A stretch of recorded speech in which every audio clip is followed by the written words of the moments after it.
Gazette প্রকাশ, তারেক রহমান ও আমির খসরুর নির্দেশে প্রজ্ঞাপন জারি। একই সঙ্গে একটি সুখবর ও সিলেকশন গ্রেড সহ টাইম স্কেল পুনরুদ্ধার।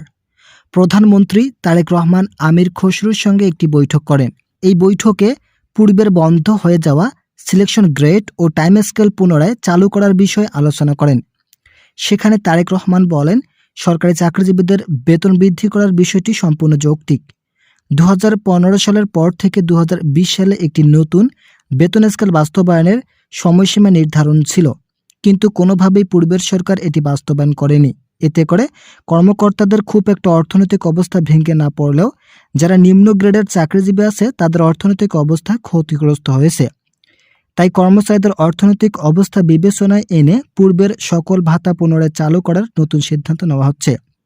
এরই মধ্যে সংশ্লিষ্ট কর্তৃপক্ষের একাধিক সূত্র এই বিষয়গুলো ধারাবাহিকভাবে তুলে ধরেন।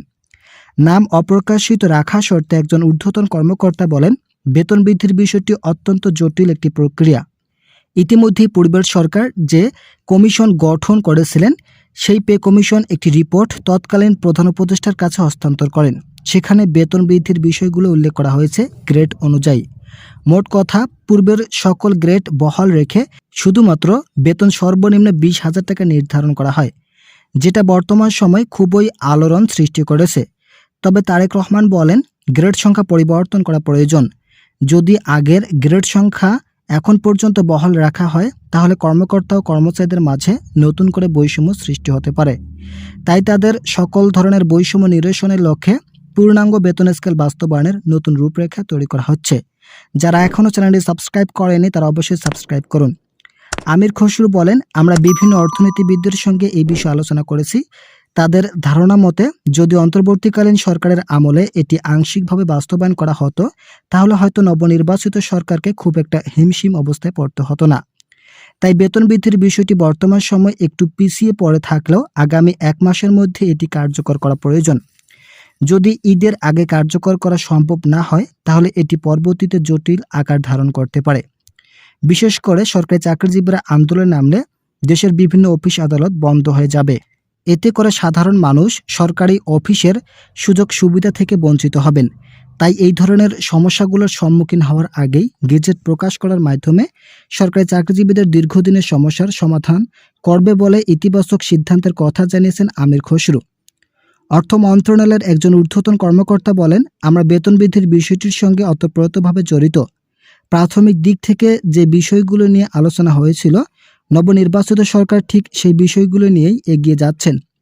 যেহেতু তাদের মধ্যে কোনো দ্বিমত নেই এবং সিদ্ধান্ত পরিবর্তন করার মতো তেমন কোনো পদক্ষেপ নেওয়া হয়নি, তাই আশা করা যাচ্ছে গেজেট প্রকাশে তেমন কোনো বিলম্ব হবে না। অর্থমন্ত্রী বলেন, আমরা এই বিষয়গুলো সম্পর্কে ইতিমধ্যেই বিভিন্ন সংশ্লিষ্ট কর্তৃপক্ষের সঙ্গে আলোচনা করেছি। তারা সবাই গেজেট প্রকাশ সহ বেতন বৃদ্ধির বিষয়ে ইতিবাচক সিদ্ধান্তের কথা জানিয়েছেন। তাদের ভাষ্য মতে যদি নবনির্বাচিত সরকারের প্রাথমিক কাজ নবম জাতীয় বেতন স্কেল হয় তাহলে সরকারি চাকরিজীবীদের কাজের গতি ফিরে আসবে। তারা আগের তুলনায় সুন্দর ও সাবলীলভাবে কাজের প্রতি আগ্রহী হবেন। যারা এখনও চ্যানেলটি সাবস্ক্রাইব করেনি তারা অবশ্যই সাবস্ক্রাইব করুন। ইতিমধ্যেই তারেক রহমান একটি সুখবর দিয়েছেন। তারেক রহমান বলেন, বাংলাদেশে বর্তমানে প্রায় সর্বসাকুল্যে 22 লক্ষ সরকারি চাকরিজীবী আছে যারা প্রতিনিয়ত কয়েক দফায় বেতন বৃদ্ধির জন্য আন্দোলন করে যাচ্ছিলেন। এই আন্দোলন হয়তো তাদের জীবনমান উন্নয়নে ব্যাপক আলোড়ন সৃষ্টি করতে পারে।